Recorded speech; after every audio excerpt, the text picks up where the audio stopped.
بسم اللہ الرحمن الرحیم۔ قرین یا ہمزاد سے مراد جن بھی ہے اور فرشتہ۔ مسلم شریف کی حدیث ہے کہ ہر انسان کے لیے ایک ہمزاد جن اور ایک ہمزاد ملائکہ مقرر کر دیا جاتا ہے۔ پیدائش سے لے کر موت تک یہ سایہ کی طرح انسان کے ساتھ رہتے ہیں۔ حضور نبی کریم صلی اللہ علیہ وآلہ وسلم نے فرمایا، ہر انسان کی پیدائش کے ساتھ ایک شیطان اور ایک فرشتہ بھی ہوتا ہے۔ اصحاب کے اس تفسیر پر آپ نے فرمایا، میرا شیطان مجھ پر ایمان لا چکا ہے۔ ہمزاد ماضی حال تو جانتا ہے لیکن مستقبل صرف رب تعالیٰ کی ذات جانتی ہے۔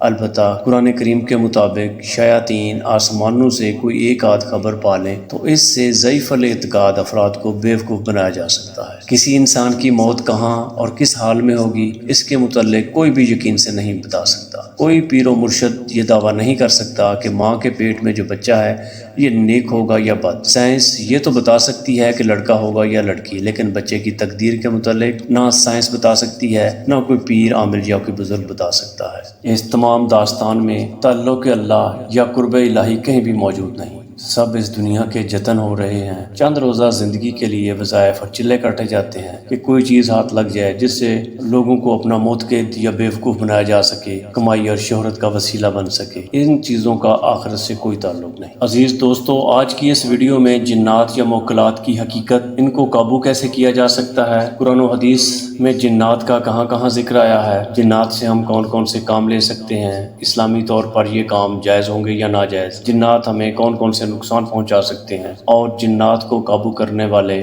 ولی کامل ہوتے ہیں یا محض ڈھونگ اور دھاندلی سے ولی اللہ بننے کی کوشش کرتے ہیں، اور جنات کو قابو کرنے کا کیا طریقہ کار ہے۔ ان تمام باتوں کا جائزہ ہم قرآن و سنت کی روشنی میں اس ویڈیو میں آپ کی خدمت میں پیش کریں گے۔ آپ سے ریکویسٹ ہے کہ آپ پلیز اس ویڈیو کو پورا سنیں، اور یقیناً اس سے پہلے اس طرح کی انفارمیٹو ویڈیو آپ کے گوش گزار نہیں ہوگی۔ حقیقی مرشد یا رہبر اس دنیا کی خبریں نہیں دیتے بلکہ آخرت کی منازل میں رہنمائی کرتے ہیں۔ ہر مذہب کے لوگ اپنے مذہبی وظائف کے چلے کاٹتے ہیں۔ سوال پیدا ہوتا ہے کہ ان عاملوں، بابوں، پیروں کو ماضی حال اور مستقبل کی خبریں کیسے پتہ چل جاتی ہیں؟ یاد رکھیں، قرآن و حدیث کی روشنی میں یہ کمالات شیاطین اور جنات کو میسر ہیں کہ وہ بندوں کی گمراہی کا سبب بنے اور اللہ کی کسوٹی میں ایمان کا پیمانہ جانچا جا سکے۔ آسمان سے گرنے والے شہاب ثاقب کا قرآن مجید میں کچھ اس طرح ذکر ہے کہ جو کوئی کچھ اچک کر لے جائے تو ایک شعلہ اس کا پیچھا کرتا ہے، اور ہم نے قریب والے آسمان کو روشن چراغوں ستاروں سے سجا رکھا ہے، اور ان کو شیطانوں پر پتھر برسانے کا ذریعہ بھی بنایا ہے، اور ان کے لیے دہتی آگ کا عذاب تیار کر رکھا ہے۔ رسول اللہ صلی اللہ علیہ وآلہ وسلم کی بعثت سے پہلے شیاطین آسمان پر جا کر ان غیب کی خبروں کو سن لیا کرتے تھے جو فرشتوں کو بتائی جاتی تھی۔ پھر شیاطین ان باتوں میں سے کچھ باتیں نجومیوں کو بتا دیا کرتے تھے، جن میں سے کچھ مزید باتیں ملا کر نجومی لوگ دوسرے لوگوں کو گمراہ کیا کرتے تھے۔ رسول اللہ صلی اللہ علیہ وآلہ وسلم کی بعثت کے بعد آسمان پر پہرا سخت کر دیا گیا، اور اب جو شیطان آسمان پر غیب کی باتیں سننے کی غرض سے جاتا ہے، فرشتے اس کو شہاب ثاقب سے مارتے ہیں، اور اس کی طرف قرآن مجید میں اشارہ کیا گیا ہے۔ وہ شیطان یعنی کاہن جو لوگوں کو غیب کی باتیں بتایا کرتے تھے، ان کا دعویٰ یہ ہوتا تھا کہ یہ باتیں آسمان سے سن کر کرتے ہیں۔ اللہ نے ان باتوں کی تردید کی ہے۔ اگر کبھی اتفاق سے کوئی بات ٹھیک نکل آئے تو ٹھیک، لیکن یہ لوگ غیب کا کوئی علم نہیں رکھتے۔ اللہ تعالیٰ نے سورہ الطور میں یوں ارشاد فرمایا ہے، کیا ان کے پاس کوئی سیڑھی ہے جس پر چڑھ کر یہ عالم بالا کی باتیں سن لیں یا گن لیں؟ ان میں سے جس نے سن یا گن لی ہوں وہ لائے کوئی کھلی دلیل۔ اور فرمایا، کیا ان کے پاس غیب کے حقائق کا علم ہے کہ اس کی بنا پر یہ لکھ رہے ہوں؟ اس کا یہی مطلب ہے کہ ان عاملوں، کاہنوں یا نجومیوں کو علم غیب میں کسی قسم کی کوئی دسترس حاصل نہیں، اور اللہ تعالیٰ اپنے علم غیب میں سے انسانوں میں سے جس کو چاہتا ہے شامل کرتا ہے، جس کو ہم رسول یا نبی کہہ کر پکار۔ پہلے پہل شیطان ملائکہ سے کچھ باتیں اچک لیتے اور ان کو کاہنوں کے کانوں میں ڈال دیتے تھے۔ یہ عامل، کاہن یا نجومی ایک آدھ بات میں کامیاب ہو جاتے تھے تو یہ بالکل ایسا ہے کہ انسان کیا سرائیاں کرتا ہے اور ان باتوں سے غیب کی خبریں بتاتا ہے، اور ان میں سے کوئی ایک آدھ بات درست بھی ہو جاتی۔ قرآن کریم میں اللہ تعالیٰ ارشاد فرماتے ہیں، لوگو کیا میں تمہیں بتاؤں کہ شیاطین کس پر اترا کرتے ہیں؟ وہ جیل ساز اور بدکار پر اترتے ہیں، سنی سنائی باتیں کانوں میں پھونکتے ہیں، اور ان میں سے اکثر جھوٹے ہیں۔ اس میں سے 100 باتیں کرتے ہیں اور کوئی 2-4 ٹھیک ہو جائیں۔ یہ محض ایک اتفاق ہے۔ موکلات یا ہمزاد سے خبریں لانے والے بابے، پیر، پیرنیاں ضعیف الاعتقاد افراد کو پیچھے لگا سکتے، لیکن مومنین کا عقیدہ متزلزل نہیں کر سکتے۔ یہ غیب کی خبریں نہیں ہوتی، بلکہ بندے کے ماضی اور حال سے متعلق وہ خبریں اور معلومات ہوتی ہیں جو رونما ہو سکتی ہیں۔ موکلات فرشتے بھی ہوتے ہیں، ان کے اندر ایک ایسی پاور ہوتی ہے جس پر وہ مامور ہوتے ہیں اور ہر ایک آیت کی حفاظت یعنی دفاع کے اوپر مامور ہوتے ہیں۔ اللہ تعالیٰ فرماتے ہیں میں قرآن کریم کی خود حفاظت کرتا ہوں، اور موکلات اللہ تعالیٰ کی طرف سے اس کی ماسٹر کاپی کے محافظ ہوتے ہیں، یہ کبھی غلطی نہیں ہونے دیتے کیونکہ وہ اس کے اوپر مامور کیے گئے ہیں۔ موکلات ملائکہ کی ہی ایک قسم ہے۔ جب آپ کہتے ہیں کہ کچھ ڈھونڈتے ہوئے اچانک مجھے خیال آیا کہ یہاں بھی کچھ دیکھ لوں،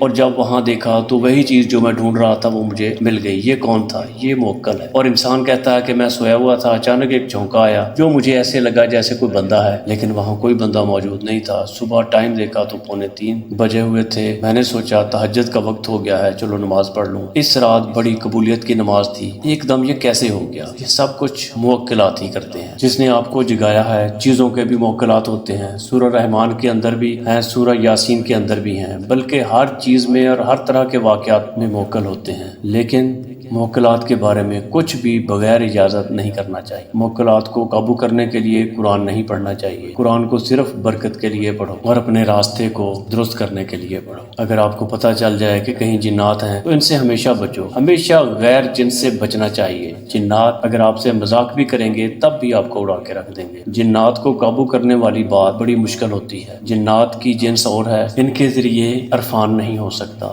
عرفان کے لیے اللہ تعالیٰ نے انسان کو پیدا کیا ہے، معرفت الہی فرشتوں کو نہیں دیا گیا کیونکہ انہوں نے منشا الہی کو نہیں پہچانا کہ آدم علیہ السلام کیوں تخلیق فرمائے گئے۔ فرشتوں نے تو یہ کہا تھا کہ یہ فساد کرے گا اور ہم آپ کی عبادت کرتے ہیں۔ معرفت الہی ابلیس یا شیطانوں کو بھی نہیں دیا گیا یا جنات کو بھی نہیں دیا گیا کیونکہ وہ بھی نہ جان سکا کہ منشا الہی کیا ہے۔ پیغمبروں میں سے معرفت الہی مکمل طور پر صرف حضور نبی کریم صلی اللہ علیہ وسلم کے پاس آئی۔ آپ نے فرمایا جو اللہ تعالیٰ کی معرفت کا حق ہے وہ ہم ادا نہیں کر سکتے، اور اصل معرفت یہی ہے، باقی دعوے چلے آ رہے ہیں، اور اسی طرح موکل یا جن بھی ایک دعویٰ ہے۔ حقیقت میں اللہ تعالیٰ کی معرفت یہ ہے کہ وہ ایک ایسی ذات ہے کہ ہم اس کی معرفت کا حق ادا نہیں کر سکتے۔ بس اللہ کی معرفت ایک راستہ ہے جس پر تمام پیغمبر بھی چلے، درویش اور مرشد بھی چلے، اور جس کو پتہ ہے وہ بھی اس راستے کا مسافر بنا۔ جنات یا موکل اس راستے کے مسافر نہیں ہو سکتے۔ موکل ہمزاد جنات یا شیطان کی خبروں کو سمجھنا مشکل نہیں رہا۔ قرآن و حدیث سے ثابت ہے کہ ہر انسان کے ساتھ اس کا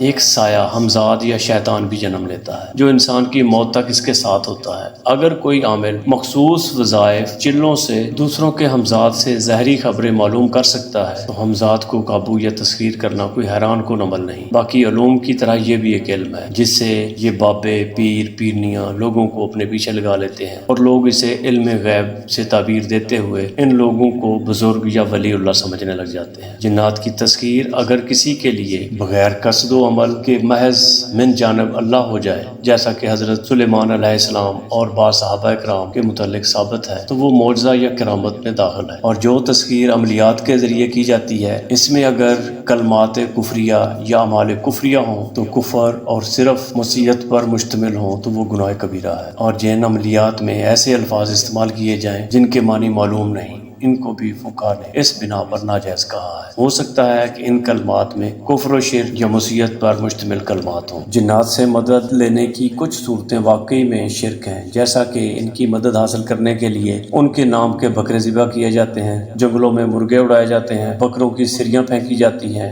ان کے نام کے دیے جلائے جاتے ہیں، اور عقیدہ یہ ہوتا ہے کہ اس طرح ان کی خوشنودی حاصل ہو گئی تو وہ مدد کو پہنچے۔ جنات کی مدد حاصل کرنے کے یہ طریقے جادوگر استعمال کرتے ہیں، اور یہ شرک کے زمرے میں ہے۔ جنات کو حاضر کرنے کے لیے روحانی عامل اور سفلی جادوگر کے طریقے میں بہت فرق ہوتا ہے۔ جادوگر جنات کو کفری اور شرکی افعال کے ذریعے حاضر کرتا ہے، مثلا قرآن پاک کی بے حرمتی کرے گا، خون سے آیات لکھے گا، جنات کے نام پر جانوروں اور پرندوں کو ذبح کرے گا، کفری اور شرکی جنتر منتر کا ورد کرے گا۔ دوسری طرف جادوگروں کے مقابلوں میں مارکیٹ میں عامل موجود ہیں جو پھر دو قسم کے ہیں۔ ایک وہ جو جنات کو قابو کرنے کے لیے قرآنی آیات کے چلے کاٹتے ہیں، اور اور قابو میں آنے والے جنات کو موکل کا نام دیتے ہیں۔ ہمارے نزدیک جنات کو اس طرح قابو کرنا شرعاً جائز نہیں کہ ہمارے دین میں کسی آزاد کو غلام بنانے کی اجازت نہیں ہے۔ جنات کو حاضر کرنے کا ایک اور طریقہ جادو کے مریض پر قرآن مجید کی آیات کی تلاوت کرنا ہے، تو اس طرح کی جنات کی حاضری لگوانے میں کوئی حرج، جس کا مقصد جادو کا توڑ ہو اور ذریعہ قرآن کریم کی آیات کی تلاوت، اور وہ بھی قرآن مجید کی آیات کی تلاوت سے از خود حاضر ہو جائے، یعنی تکلف نہیں کرنا پڑتا۔ البتہ بعض عامل یہ کرتے ہیں کہ مخصوص آیات پڑھتے ہیں، تو ان سے بھی جنات حاضر ہو جاتے ہیں۔ ان آیات کے پڑھنے میں بھی کوئی حرج نہیں، جبکہ عامل کے ذہن میں یہ بھی موجود ہو کہ ان آیات کے پڑھنے سے اس کا مقصد اس ظالم جن کو حاضر کرنا ہے اور اس مظلوم انسان کو اس جن سے آزادی دلوانا ہے، جبکہ کچھ لوگ اس سے بھی انکار کرتے ہیں کہ یہ بھی عمل اسلام کے منافی ہے۔